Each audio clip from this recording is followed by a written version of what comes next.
In this video, I'm just going to give you a brief introduction to Fusion 360's turning in their manufacturer workspace, especially with respect to my Hercus turning post. So the first thing that you want to do is we have an example file of a typical chess pawn. Let's move over to our manufacturer workspace and create a new setup. So the operation type that we are going to be using is a turning operation, and then it's going to ask you to select your work coordinate system. So the z-axis needs to be flipped around, and I mean we can always just use the x-axis that they have here, but yeah, I think that will be fine. So for the safe Z reference, this is for essentially your clearances. It just asks you to put the offset. We'll just keep that as the default for now. Before I adjust some of these, I'll just move over to the stock. So why don't we just use about a 20.5 millimeter diameter and make the length 50 mil long, and we'll put it offset from the front by a couple of millimeters, and we don't need to round this, but it should be fine. So this is what we're looking in terms of our offset here. I'll just adjust the chuck so it's back where the stock ends. So let's go to stock back at 0. So we have our z-axis and our x-axis, and that's all fine. This corresponds to where our G50 would be for the machine. You don't really need to adjust any of these, but you can change the name. So let's click OK.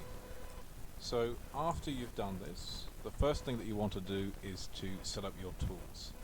Now, compared to milling tools, the turning tools, there's a bit more involved in actually setting them up correctly, because if they're not right, it means that the profiles that you generate will come out differently than what the Fusion software is outputting. So let's move over to the name of the file that we're using, and let's add a new tool. And the tool we're going to add is a turning general. So I'm going to set up essentially a right-handed D-type turning tool for the Hercus PC200 turret. So let's move over to the insert, and you have a couple of options. You've got the ISO code here, or you can select all of the options individually. Let's just type in the ISO code and it will pre-fill all that other data. So the example insert that I'm going to be using is a DCMT 070202, and if we just select, oh actually I made a mistake there, so that's a 0 and that's a 0. And if we just select away, it'll update, and then we have our typical D-type diamond tip. Then we move over to our holder. So the type of holder I'm just going to use is an a J-type holder, which is this -3 degree clearance.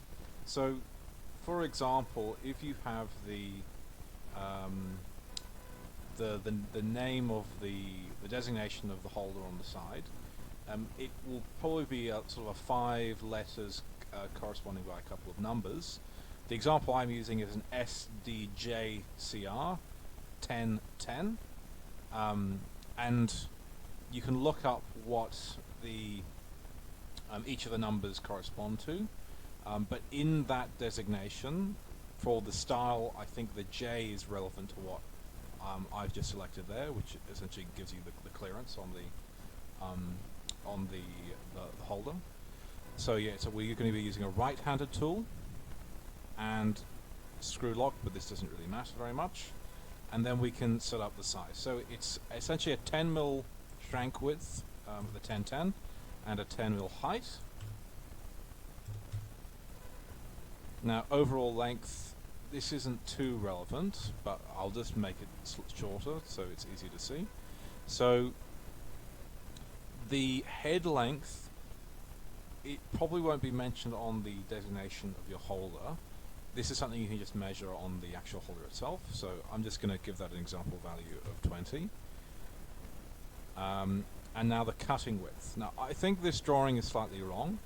The cutting width is actually from the tip to this side here.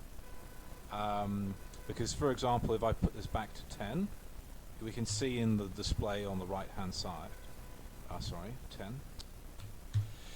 We can see on the display on the right hand side that actually it is equal to the 10mm shank here. So the holder that I have, the cutting width is 12.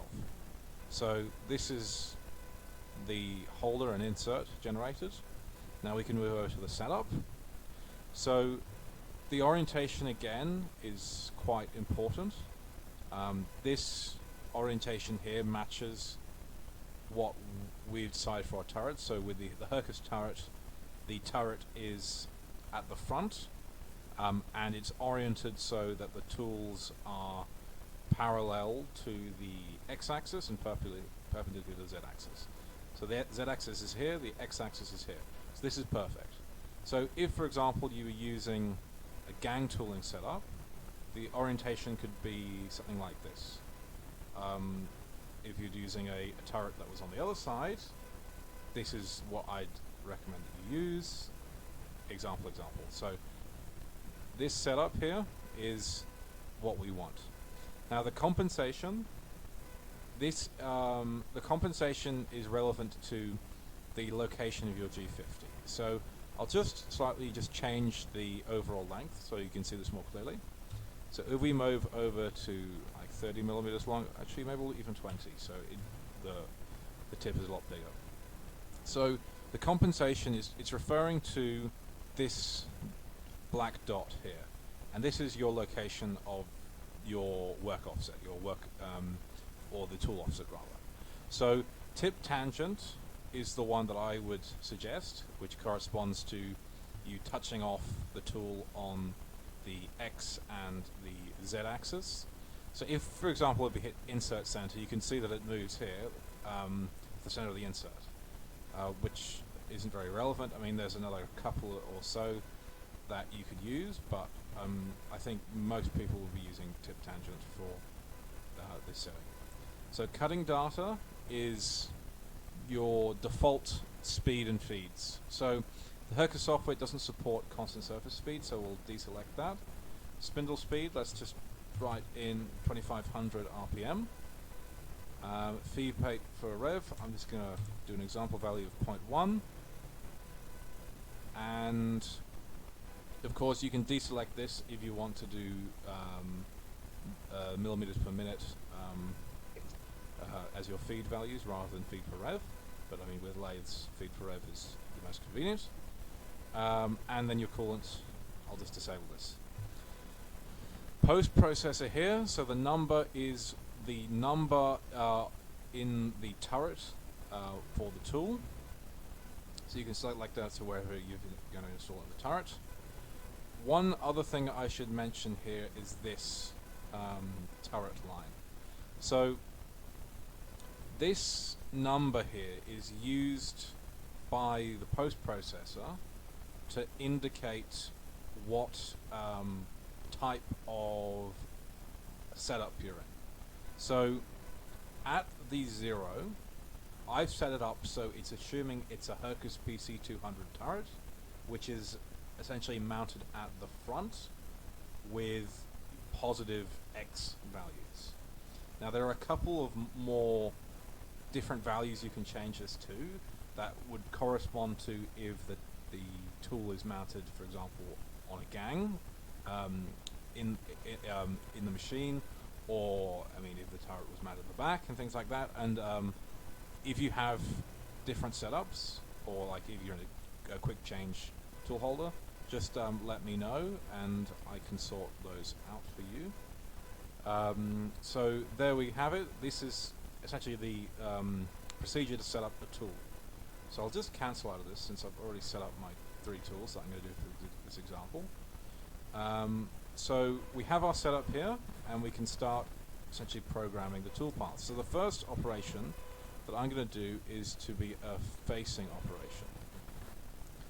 And the tool we're going to use is tool 1, which is pretty similar to the tool that we just went through now. So this is to just face off the start of the stock. So we've got the default presets that within. We can also always make these changes as well by changing a custom here. And geometry, so the model front, this is all fine. You can adjust this, of course. The radii is essentially where you're going to set your clearance to, your retracts, the outer diameters, inner diameter of the tool. So if you want to adjust these so that there's less waiting time between cuts, feel free to do so, but just for the purpose of this tutorial, I'll just leave them as is. Number of passes. So there were a couple of millimeters I left on the front. Let's say that we want to do this in a step over of 1 millimeter.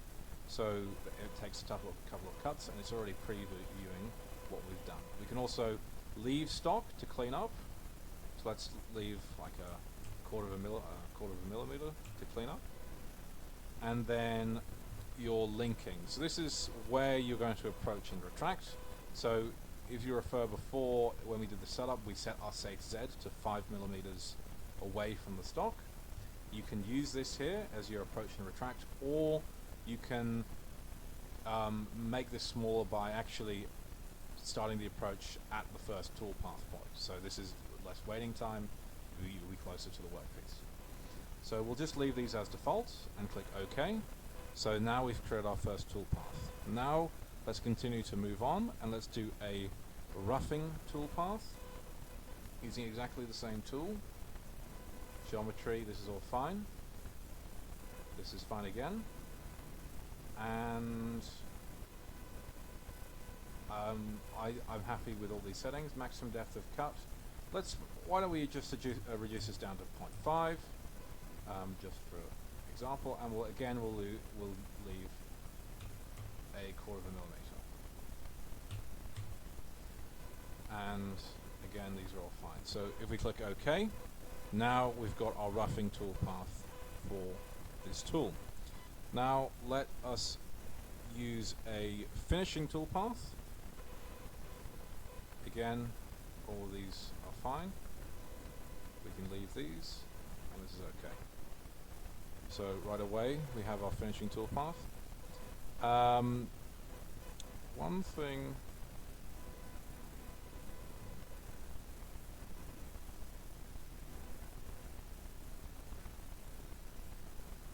no, I'll just I'll leave it as is for now. I don't want to go into too much detail. I was just thinking, I know there are some settings that you can do to make it turn past the end of the stock. So for example, when you're parting off, you're not going to be parting off into this corner here.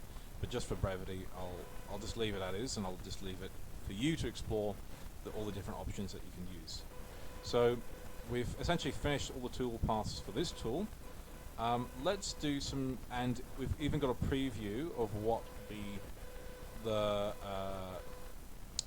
part will look like after these toolpaths. As you can see, with this geometry, you can't actually reach into this corner here. So we're going to essentially clean that area up using a left-handed tool. So let's again do another roughing toolpath, and we'll use it for our left-handing tool here. And all these values are fine. We're going to hit here rest machining. So rest machining essentially means that it won't machine over areas that have been used as done in previous operations. So given that this tool could potentially do some of the areas we did with the right-handed tool, we're going to hit rest machining here, so it only machines areas that have not been machined yet. So let's go OK, and you can see, oh, it's only going to be cutting in this area here. And the same for a finishing tool path with the same tool, rest machining. That's OK. And finally, let us do a part off. And I won't adjust any of these speeds and feeds, just this is an example. You could use this, which is an edge break. So given I've had a sharp corner on the edge, to remove that sharp corner and add a little bit of chamfer, you can hit edge break and you can select the chamfer width, let's say either 1/2 mil chamfer width, and it will automatically program that in as well. So that's all done. So we've essentially programmed the entire part.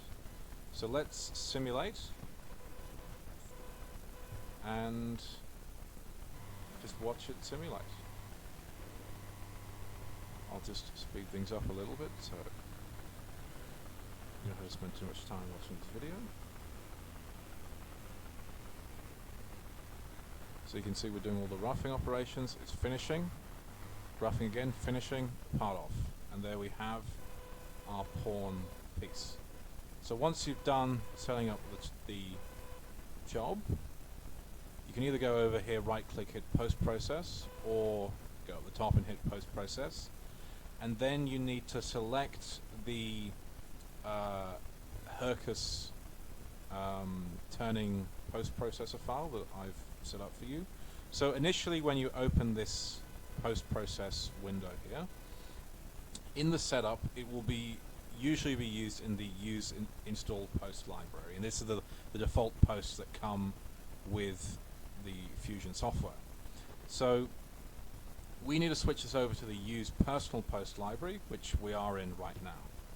So the location that you add the post file to is written up here. So it will be C users, then your username, then it will be app data, roaming, Autodesk, Fusion 360 CAM, posts. So one thing to keep in mind is that initially on your computer, some of these hot folders might be hidden. So when you're navigating, make sure that you have show hidden folders selected in the folder browser. So all you need to do is copy and paste this post, the HC Lathe 32, Hercus turning 1, to that folder, and you'll be able to select it from this drop-down list. So let's just have a look through. You can change some of these properties if you want to. I'll just let you explore those if you'd like. So just hit post and then put it in the file that you want to, and then hit save. So once you're all done, the posted file will open it. You've got that selected, and you can see we have all of our toolpaths here for that program. Now I'll just switch over to a program that's a lot like this that I just created in advance. All I've done here is I've essentially added the tools in for each of the tools, and I've loaded in the G50s, because when you post the file, the G50 lines are left blank after the G50, so you'll just need to add values in. So I'll just simulate it here, and it will be a bit different since I spent more time setting this one up, but it will be essentially, hopefully, identical to, or very similar to, how the Hercus, how Fusion has simulated the part. So again, here we have our roughing passes, and then we have our finishing pass, and then we change tool to the left-handed tool.